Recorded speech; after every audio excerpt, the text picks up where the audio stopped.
হাদিস শরীফে আছে আপনি আমি যখন ঘুমাই, এই হাদিসে আছে, ঠাকুর মার জুড়ি নাই এগুলো।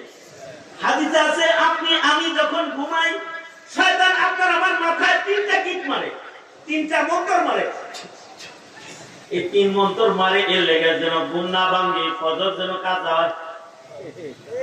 এমনকি হাদিসে আছে শয়তান আপনার আমার কানের ভিতরে পেশাব করে যেন আজান না শুনে। অনেক সময় আছে না নামাজি মানুষ সূর্য ওঠার পরে ঘুম নাই, এবার আজান চলে আসে, শয়তানে মুছছে কানের ভিতরে, আজান গেছে না। এই শয়তান কি মানে শয়তান যে কানে পেশাব করে, এগুলো থেকে পরিত্রাণ পাওয়ার একটা লাইন আছে। ওযু বানাইবেন আপনারা। আমরা সন্তানদেরকে ঘুমের দোয়া শিখাই না, দোয়া পড়াই না।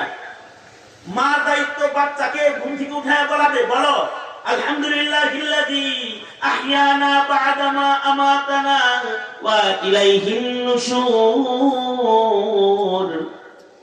আশ্চর্য জমানা, এখন ঘুম থেকে উঠে সারে গামা পাদা নিসা বাজাইতে থাকে।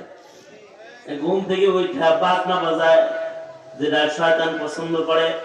ঘুম থেকে ওঠা আমাদের মাদ্রাসাগুলোতে বাচ্চারা যখন ঘুম থেকে জাগে, উস্তাদ ওয়া ইলাইহিন নুশুর দোয়া পড়লে পরে সাথে সাথে গেট খুলে যায়।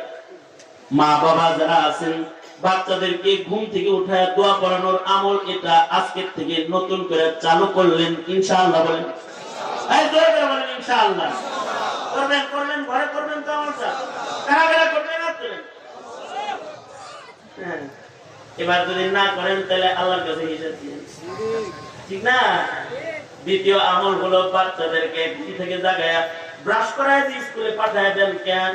ওযু করাইতে পারেন না? ওযু করাইবেন বাচ্চাকে, ওযু করায় তারপরে বাচ্চাকে বিদায় দিবেন। ওযু যদি করে শয়তানের আরেকটা গিট খুলে যাবে। বাচ্চাদেরকে শুধু ব্রাশ করায় ছেড়ে দিতে নয়, ওযু করাইতে হয়। এইভাবে করে শয়তান থেকে বাচ্চাদেরকে বেঁচে থাকার দোয়া শিখাইবেন। ধীরে ধীরে ধীরে ধীরে শয়তান থেকে বাঁচার যোগ্যতা যত বান্দার আসবে, জান্নাতের পথ চলার রাস্তা তত সহজ হয়ে যাবে।